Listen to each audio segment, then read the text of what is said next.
जय Hind. Modern history में इससे पिछले वाले सेशन में हमने बात की थी सूरत स्प्लिट के बारे में। आज हमारे इस चैप्टर का एरा ऑफ मिलिटेंट नेशनलिज्म का लास्ट सेशन है। आज हम बात करेंगे मॉरले मिंटो रिफॉर्म्स ऑफ 1909 के बारे में और finally in Morley Minto reforms को हम इवेल्युएट करेंगे। बहुत छोटा सा टॉपिक है, अपन फटाफट से देखते हैं और ख़त्म करते हैं। आगे बढ़ने से पहले वीडियो पर लाइक के बटन को दबा दो। लाइक दबाना ज़रूरी है बिकॉज यूट्यूब वीडियो को कंसिडर करता है और थोड़ा सा पुश कर देता है, तो लाइक का बटन दबा दो। शेयर कर दो अपने सोशल मीडिया हैंडल्स पे, व्हाट्सएप वगैरह पे अपने फ्रेंड्स को, या जो भी लोग इसमें इंटरेस्टेड हैं उनको शेयर कर दो और चैनल को सब्सक्राइब कर लो। देखो शुरू करते हैं। हम बात करेंगे about Morley Minto reforms of 1909 और इन मॉरले मिंटो रिफॉर्म्स तक हम पहुँचे कैसे, वो कहानी क्या है, वो पूरी अपन ने देख ली है। बेसिक लाइन ये थी कि 1608 आते आते हमारा जो स्वदेशी मूवमेंट है उसका ओपन फेज ऑलमोस्ट ओवर हो गया, ऑलमोस्ट ख़त्म हो गया। हालांकि 1608 के बाद में रिवॉल्यूशनरी एक्टिविटीज़ में बहुत सिग्निफिकेंट इंक्रीज देखने को मिलेगा। लोग गोली बंदूक के दम पे सरकार से लड़ने के लिए तैयार थे, बट स्वदेशी मूवमेंट का जो ओपन फेज था वो 1608 आते आते ऑलमोस्ट ओवर हो गया और 1607 में सूरत स्प्लिट हुआ। और इस सूरत स्प्लिट के बाद में सरकार लेकर आई अपनी policy of carrot and stick को, और इस policy of carrot and stick के तहत सरकार ने मॉडरेट लीडर्स को पैसिफाई करने की शुरुआत करी। सरकार ने मॉडरेट लीडर्स के लिए कंसेशंस देने की शुरुआत करी और इन्हीं कंसेशंस के तहत लाए गए थे मॉरले मिंटो रिफॉर्म्स ऑफ 1909। और स्टिक का अपने को पता है कि जितने भी एक्सट्रीमिस्ट लीडर्स थे उनको सरकार ने ब्रूचुअली सप्रेस किया, कुछ को जेल में डाल दिया गया और कुछ को डिपोर्ट कर दिया गया। तो एक तरफ तो सरकार की policy of carrot and stick को इम्प्लीमेंट किया जा रहा था और दूसरी तरफ बैकग्राउंड में और बहुत सारी चीज़ें हो रही थी। जैसे अक्टूबर 1906 में आगा खान एक मुस्लिम्स के ग्रुप को लीड कर रहे थे और ये पहुंचते हैं शिमला पहुंचते हैं उस टाइम के वाइसरॉय लॉर्ड मिंटो से मिलने के लिए, और इसी को बुलाया जाता है शिमला डेप्यूटेशन। मुस्लिम्स का एक ग्रुप जिसे लीड कर रहे थे आगा खान, वो अक्टूबर 1906 में शिमला जाता है लॉर्ड मिंटो से मिलने के लिए और इसी को कहा जाता है शिमला डेप्यूटेशन। और लॉर्ड मिंटो से इन लोगों ने डिमांड रखी कि एक तो मुस्लिम्स को सेपरेट इलेक्टोरेट्स दे दिए जाएं। अब ये सेपरेट इलेक्टोरेट क्या होता है, बहुत सिंपल। मान लेते हैं कि कोई सीट है ए, इस सीट के लिए मुस्लिम्स को सेपरेट इलेक्टोरेट दे दिया गया है। इसका मतलब क्या है कि जब चुनाव होगा तो सिर्फ मुस्लिम कम्युनिटी के मेंबर्स इस सीट पर चुनाव लड़ सकते हैं और सिर्फ मुस्लिम कम्युनिटी के मेंबर्स ही वोट डाल सकते हैं। मतलब इस रीजन में बाकी जो कम्युनिटीज़ रह रही हैं वो वोट भी नहीं डाल सकती हैं। वोट भी सिर्फ कौन डालेगा, मुस्लिम कम्युनिटी के लोग। एक और टर्म आपने सुना होगा, रिजर्व्ड इलेक्टोरेट। जैसे आज की डेट में हमारी लोकसभा में एससी और एसटी कम्युनिटी के लिए सीट्स का रिजर्वेशन है। इसका मतलब क्या है कि जब चुनाव होगा तो चुनाव सिर्फ एससी और एसटी कम्युनिटी के मेंबर्स लड़ेंगे इन सीट्स पे, लेकिन वोट सभी कम्युनिटीज़ डाल सकती हैं, किसी का भी वोटिंग राइट इफेक्ट नहीं होगा। लेकिन सेपरेट इलेक्टोरेट के केस में जिस कम्युनिटी को सेपरेट इलेक्टोरेट दिया गया है वोट भी उसी कम्युनिटी का मेंबर डालेगा और चुनाव भी उसी कम्युनिटी का मेंबर लड़ेगा। सोचो कितना एक्सट्रीम आइडिया है, कितना डिविसिव आइडिया है। इस शिमला डेप्यूटेशन में मुस्लिम्स के लिए सेपरेट इलेक्टोरेट मांग लिए गए और दूसरा ये बोला गया कि मुस्लिम्स की रिप्रेजेंटेशन को भी इंक्रीज किया जाना चाहिए। आगा खान का कहना ये था कि देखो हम सरकार के लिए लॉयल रहे हैं, आगे भी रहेंगे, तो हमारी भी पॉलिटिकल रिप्रेजेंटेशन को थोड़ा सा इंक्रीज किया जाए। हमें एक तो सेपरेट इलेक्टोरेट दे दो और दूसरा हमारे रिप्रेजेंटेशन को बढ़ा दो। इसी दौरान ऑल इंडिया मुस्लिम लीग को भी स्टैब्लिश कर दिया गया था। कब स्टैब्लिश किया गया था, दिसंबर 1906 में। कब स्टैब्लिश किया गया था, दिसंबर 1906 में।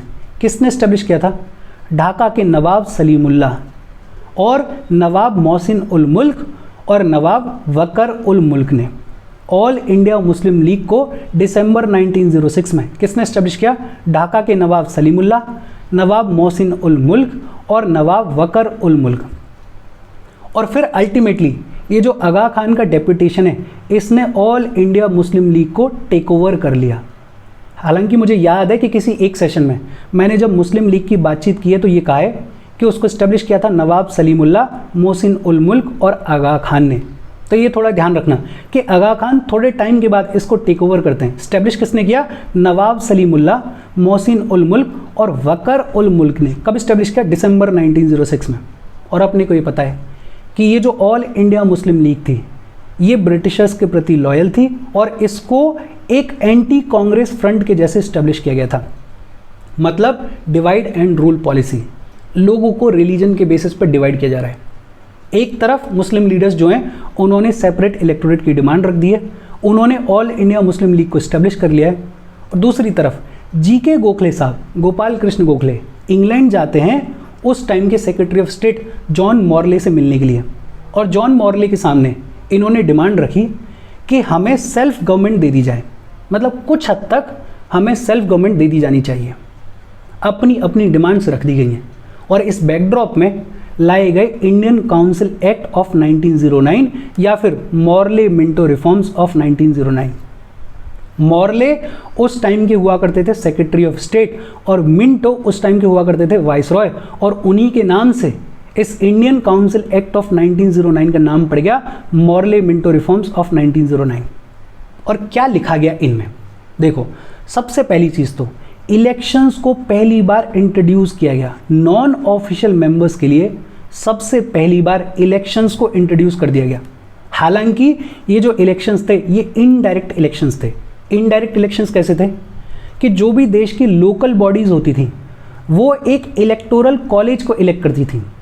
ये जो इलेक्टोरल कॉलेज के मेंबर्स होते थे ये प्रोविंशियल लेजिस्लेचर्स के मेंबर्स को इलेक्ट करते थे, और जो प्रोविंशियल लेजिस्लेचर्स के मेंबर्स होते थे वो सेंट्रल लेजिस्लेचर्स के मेंबर्स को इलेक्ट करते थे। इनडायरेक्ट इलेक्शन था, लेकिन हाँ, पहली बार हमारे कंट्री में इलेक्शंस को इंट्रोड्यूस कर दिया गया। लोकल बॉडीज जो हैं वो एक इलेक्टोरल कॉलेज को इलेक्ट कर रही हैं। इलेक्टोरल कॉलेज के जो मेंबर्स हैं वो प्रोविंशियल लेजिस्लेचर्स को इलेक्ट कर रहे हैं, और प्रोविंशियल लेजिस्लेचर्स के जो मेंबर्स हैं वो अल्टीमेटली सेंट्रल लेजिस्लेचर्स के मेंबर्स को इलेक्ट कर रहे हैं। पहली चीज़, इनडायरेक्ट इलेक्शंस को इंट्रोड्यूस कर दिया गया। दूसरा, मुस्लिम्स की डिमांड मान ली गई और सेंट्रल काउंसिल में मुस्लिम्स के लिए सेपरेट इलेक्टोरेट्स प्रोवाइड कर दिए गए। देखो, सरकार जो है वो लोगों को डिवाइड कर रही है, डिविसिव पॉलिटिक्स को प्रमोट किया जा रहा है।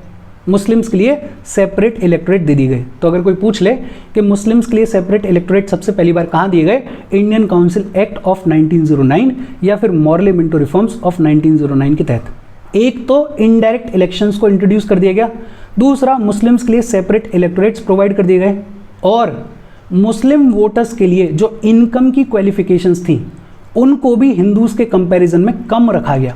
पहले राइट टू वोट सबको नहीं होता था, कुछ इनकम की क्वालिफिकेशन होती थी। ये जो इनकम की क्वालिफिकेशन है इसको मुस्लिम वोटर्स के लिए हिंदूज के कंपैरिजन में लोअर रखा गया। सरकार बढ़ चढ़ के डिविसिव पॉलिटिक्स को प्रमोट कर रही है।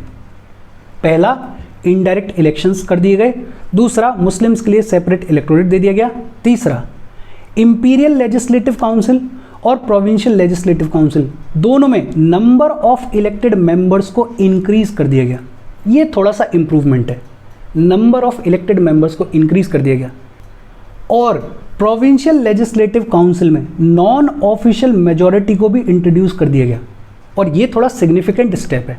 देखो, इससे पहले हमने बात की थी इंडियन काउंसिल एक्ट ऑफ 1892, अगर आपको याद हो तो इस इंडियन काउंसिल एक्ट ऑफ 1892 में ऑफिशियल मेजॉरिटी को रिटेन किया गया था, लेकिन यहाँ पे प्रोविंशियल लेजिस्लेटिव काउंसिल्स में नॉन ऑफिशियल मेजॉरिटी को इंट्रोड्यूस कर दिया गया। हालांकि जब ओवरऑल देखोगे तो नॉन इलेक्टेड मेंबर्स की मेजॉरिटी है। ये दोनों अलग अलग चीज़ें, एक होते थे ऑफिशियल मेंबर्स और दूसरे होते थे नॉन ऑफिशियल मेंबर्स। ये जो ऑफिशियल मेंबर्स हैं ये पूरी तरीके से नॉमिनेटेड हुआ करते थे, और ये जो नॉन ऑफिशियल मेंबर्स हैं इनमें से कुछ इलेक्टेड हुआ करते थे और कुछ नॉमिनेटेड हुआ करते थे। तो जो नॉमिनेटेड मेंबर्स थे उनकी मेजॉरिटी को अभी भी रिटेन किया गया। तो एक तो नॉमिनेटेड मेंबर्स की मेजॉरिटी को रिटेन किया गया और दूसरा नॉन ऑफिशियल मेंबर्स की मेजॉरिटी को इंट्रोड्यूस कर दिया गया। इसका मतलब क्या है कि कहने के लिए तो नॉन ऑफिशियल मेंबर्स जो हैं वो ज़्यादा थे प्रोविंशियल लेजिस्लेटिव काउंसिल में, लेकिन अभी भी सरकार के ऊपर जो डिपेंडेंट थे, जिनको सरकार नॉमिनेट कर रही थी, उनकी ओवरऑल मेजॉरिटी अभी भी है।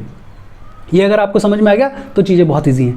पहला तो इनडायरेक्ट इलेक्शंस को इंट्रोड्यूस कर दिया गया, दूसरा मुस्लिम्स को सेपरेट इलेक्टोरेट्स प्रोवाइड कर दिए गए, तीसरा इंपीरियल लेजिस्लेटिव काउंसिल में और प्रोविंशियल लेजिस्लेटिव काउंसिल में नंबर ऑफ इलेक्टेड मेंबर्स को इंक्रीज कर दिया गया। इसके अलावा लेजिस्लेचर्स की पावर को और बढ़ाया गया, दोनों ही जगह पे, सेंटर में भी और प्रोविंसेस में भी लेजिस्लेचर्स की जो पावर्स हैं उनको बढ़ा दिया गया। जैसे अब ये जो लेजिस्लेचर्स हैं वो रेजोल्यूशंस को पास कर सकते थे, रेजोल्यूशंस को एक्सेप्ट भी किया जा सकता था, नहीं भी किया जा सकता था, लेकिन हाँ रेजोल्यूशंस को पास करने की पावर दे दी गई to the legislatures in the Morley Minto reforms of 1909। ये जो लेजिस्लेचर के मेंबर्स हैं ये क्वेश्चंस पूछ सकते थे और सप्लीमेंट्रीज भी पूछ सकते थे। इंडियन काउंसिल एक्ट ऑफ 1892 में क्वेश्चंस पूछे जा सकते थे, सप्लीमेंट्रीज नहीं पूछी जा सकती थी। क्वेश्चंस के ऊपर जो भी आंसर था उसको डिस्कस नहीं किया जा सकता था, लेकिन अब मॉरले मिंटो रिफॉर्म्स ऑफ 1909 के तहत क्वेश्चंस को भी पूछा जा सकता था और सप्लीमेंट्रीज को भी पूछा जा सकता था। बजट के सेपरेट आइटम्स को वोट भी किया जा सकता था, हालांकि पूरे बजट पर वोट नहीं किया जा सकता था, लेकिन बजट के सेपरेट आइटम्स को वोट किया जा सकता था। 1892 के काउंसिल एक्ट में सिर्फ बजट को डिस्कस किया जा सकता था, बजट पर वोट नहीं किया जा सकता था, लेकिन अब 1909 के रिफॉर्म्स में बजट के सेपरेट आइटम्स को वोट किया जा सकता था। मतलब कुछ कंसेशंस दिए गए हैं, और ये कंसेशंस क्यों दिए जा रहे हैं? ताकि जो मॉडरेट्स हैं वो थोड़े पैसिफाई हों, ताकि जो मॉडरेट्स हैं वो थोड़ा और सरकार की तरफ आए। इसके अलावा मॉरले मिंटो रिफॉर्म्स में एक और बड़ी इंपॉर्टेंट चीज़ की गई।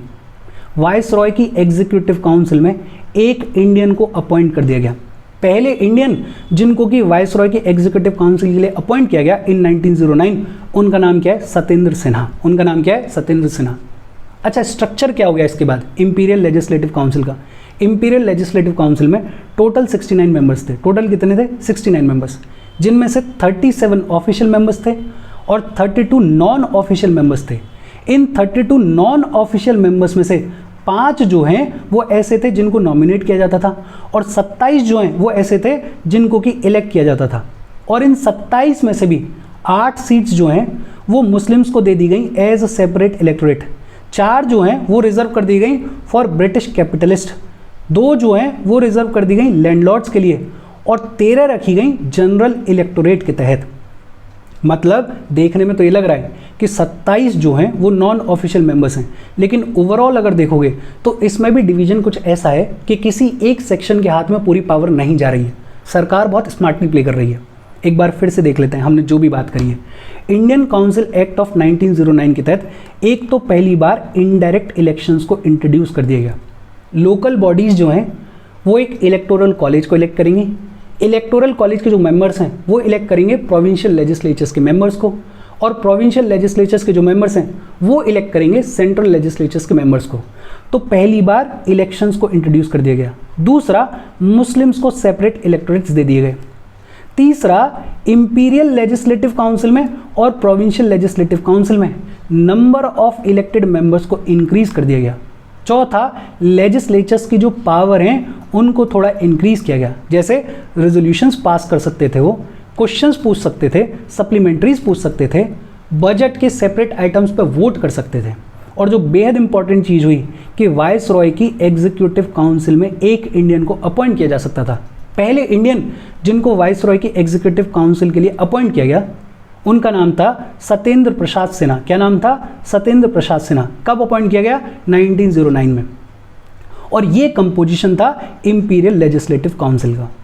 ये जो मॉरले मिंटो रिफॉर्म्स हैं जो कि 1909 में लाए गए, इनका फ़ायदा हुआ, नुकसान हुआ, क्या सिनेरियो था, उसको अपन इवेल्युएट करते हैं। देखो, एक तो 1909 के रिफॉर्म्स में इंडिया की जो पॉलिटिकल प्रॉब्लम थी उसका कोई भी जवाब नहीं दिया गया।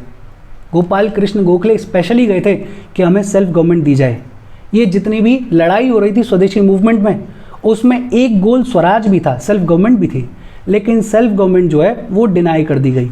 मतलब मॉडरेट्स की जो सबसे बड़ी डिमांड थी, या ये कहें कि एक्सट्रीमिस्ट की जो सबसे बड़ी डिमांड थी, स्वराज, सेल्फ गवर्नमेंट, उसको डिनाई कर दिया गया। पार्लियामेंट्री सिस्टम ऑफ गवर्नमेंट या रिस्पॉन्सिबल फॉर्म ऑफ गवर्नमेंट, इसको भी डिनाई कर दिया गया।